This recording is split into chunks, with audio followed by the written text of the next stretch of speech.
Canada just made a move that could permanently shift the balance of global energy power, and most people have no idea it happened. Yesterday, the federal government, BC, and LNG Canada signed a formal agreement targeting a decision that would commit $33 billion and cement Canada as one of the 5 largest LNG exporters on the planet.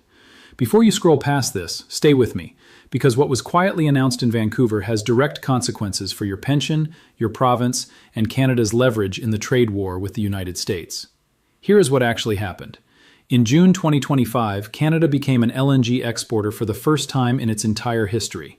1 terminal, 2 liquefaction trains, 14 million metric tons of natural gas per year, shipped from Kitimat, British Columbia to South Korea, Japan, and China. Phase 1 is already running. Over 60 cargoes have left that terminal since it opened. And yesterday, the same federal government, the same provincial government, and the same joint venture announced they are moving to double it, all of it, with a final investment decision targeted before the end of this year. If that decision comes through, Canada does not just grow its energy sector, it rewires its relationship with Asia, with Washington, and with the global energy order. Keep watching, because the details of who owns this facility will completely change how you see this story. Federal Energy Minister Tim Hodgson stood beside BC Premier David Eby and LNG Canada CEO Chris Cooper in Vancouver and announced a formal investment cooperation agreement. Not a promise, not a study, but a framework with legal and financial teeth. On May 1st, LNG Canada's 5 joint venture partners approved hundreds of millions in incremental funding to begin the critical pre-decision work. Advanced engineering, long lead equipment procurement, First Nations agreements, commercial contract finalization, and marine terminal construction at Kitimat. Hodgson called the final investment decision likely for later this year. Eby confirmed BC expects it by year-end. Cooper said the company is working toward a positive outcome. 3 levels of government and private capital all pointing at the same deadline. If you are following this story daily, make sure you are subscribed. We track every development as it breaks. Now here is the number that matters.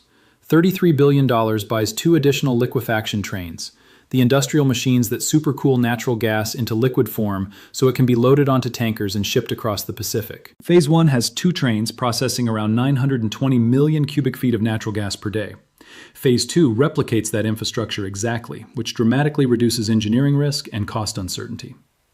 The gas supply comes from northeastern British Columbia through the Coastal GasLink pipeline, which LNG Canada has already committed to expanding as part of the same Phase 2 decision.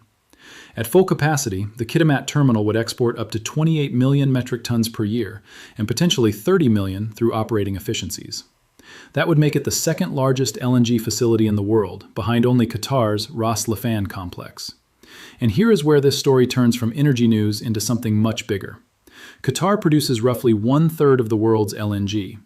Iran's recent attacks on Gulf infrastructure have created supply disruptions that have sent Asian buyers, Japan, South Korea, China, Taiwan, scrambling for alternatives. These are not spot buyers making one-off purchases. These are national energy utilities that sign contracts 20 to 30 years in advance, and they are making those decisions right now.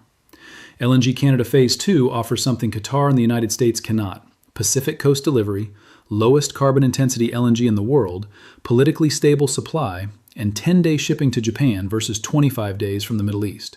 That competitive advantage is not theoretical. It is already locked into the ownership structure of this project. And this is the detail that almost no one is reporting. Shell holds 40% and operates the facility. Malaysia's state-owned Petronas holds 25%. PetroChina holds 15%. Japan's Mitsubishi Corporation holds 15%. Korea Gas Corporation, South Korea's national gas company, holds 5%. Read that list again. The buyers of Canadian LNG are not just customers waiting at the dock. They built this facility because they needed secure, non-American, non-Middle Eastern gas supply. They are owners. And PetroChina's 15% stake carries a specific geopolitical signal that cannot be overstated. After Washington imposed sanctions and China halted purchases of American LNG, Canada shipped a direct cargo to China in April, the first time North American LNG reached China through a non-American channel. Beijing is not just buying Canadian gas, it is invested in Canadian infrastructure. That is a fundamentally different relationship than a spot transaction, and it is one Washington cannot replicate or disrupt. But here's what this announcement does not guarantee, and honesty matters more than hype. A formal investment cooperation agreement is not a construction start. The final investment decision, the moment Shell and its partners commit the full $33 billion, has not been made. Several things must happen first. First Nations agreements along the expanded Coastal GasLink pipeline route must be finalized. Indigenous communities hold constitutionally protected rights to consultation and consent. Some First Nations support the project. Others, including the Lakwalams Band and Metlakatla First Nation, have filed judicial reviews. That process does not move on government timelines.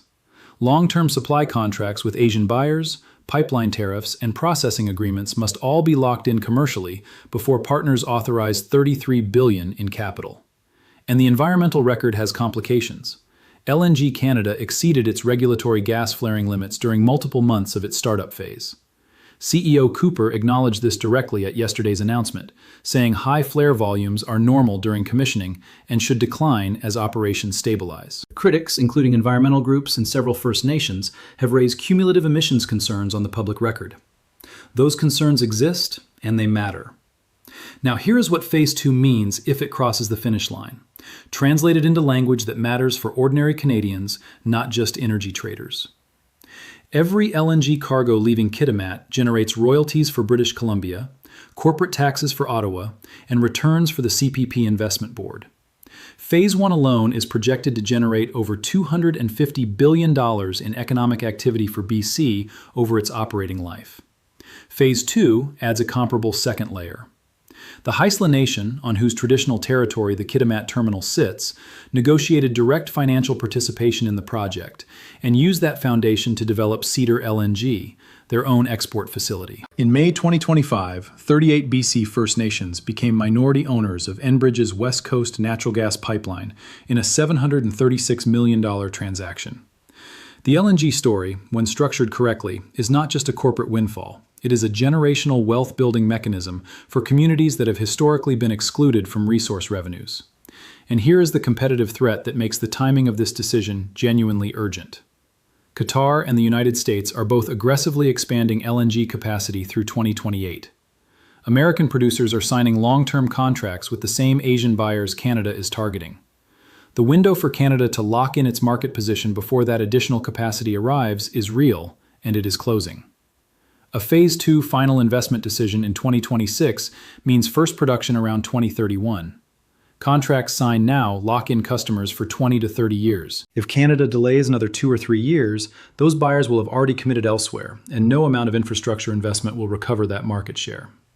The federal government, BC, and LNG Canada all understand this. That urgency was written into every word spoken at yesterday's announcement. Here is the bottom line. Canada's first LNG terminal took 4 decades to move from concept to first cargo. That cargo shipped in June 2025. Yesterday, within 1 year of that first export, the same governments and the same company announced they are moving to double the entire operation. That speed has never happened in Canadian energy history.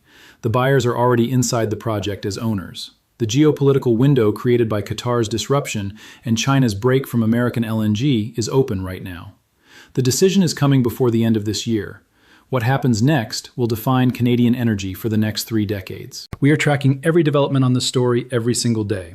If this gave you the full picture that the headlines missed, share it with one person who deserves to know what is actually happening to Canada's place in the world. Drop your thoughts below. Do you think Canada should be moving faster or slower on LNG? And if you want this level of analysis delivered to you daily, subscribing takes 2 seconds, and it makes a real difference to this channel.